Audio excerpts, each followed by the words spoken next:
আগস্টের 18 তারিখ ত্রিশিকার প্রথম জন্মদিন। আজকের দিনে ওর জন্য ছোট্ট করে আয়োজন করেছিলাম।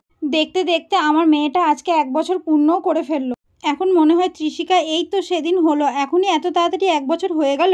তাই ওর প্রথম বছর জন্মদিনে ওর জন্য সামান্য কিছু আয়োজন করেছিলাম। এখন তো ছোট্ট ত্রিশিকা একটু একটু বুঝতে শিখেছে, ওর একটু ভালো লাগা পছন্দগুলো ওর জন্য একটু করতে পারলে ভালোই লাগে। ওর জন্মদিনের দিন একটু স্পেশাল কিছু করারই ইচ্ছা ছিল। ত্রিশিকার জন্য আজকে লাঞ্চের মেনুতে ছিল সাদা ভাত, বাসন্তী পোলাও, 5 রকমের ভাজা, বাঁধাকপি, মাছের মাথা দিয়ে মুগ ডাল, মাছের কালিয়া, মিষ্টি, পাঁপড় আর তার সঙ্গে তো পায়েস থাকবে। এখানে সবকিছু সাজিয়ে ওকে খেতে দিয়েছি, কিন্তু ও আর খায়, ও তো ঘেটেই যাচ্ছে সমানে। আমি একটুখানি খাইয়ে আমি এখানে ভেবেছিলাম ত্রিশিকাকে আজকে একটু মাংস করে দেবো, কিন্তু ওর পাপা বলছে না, শুভ কাজে কখনো মাংস করতে নেই। তাই সেই মতো ওকে আজকে মাছই দিলাম। আর দেখো ও কুমড়ো ভাজাগুলো আমাকেই খাইয়ে দিচ্ছে। ত্রিশিকার একটা ভালো গুণ আছে, ও নিজে খেলে সবাইকেই খাওয়ায়।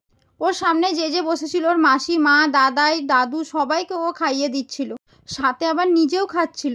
আজকে তো ত্রিশিকা খুব খুশি, যেই ও খাবার ঘাঁটতে পেরেছে, নিজের হাতে খাচ্ছে, তখন তো ও খুবই খুশি হয়ে গেছে। ওকে বসিয়ে দিয়েছি, ও যতটুকু খাবে খাবে, আর যা থাকবে আমি খেয়ে নেবো, নষ্ট করব না। ত্রিশিকার বার্থডে ভ্লগ চলে এসছে চ্যানেলে, তোমরা গিয়ে দেখতে পারো। আর কমেন্ট করে জানিও ত্রিশিকার বার্থডে ভ্লগগুলো তোমাদের কেমন লাগে।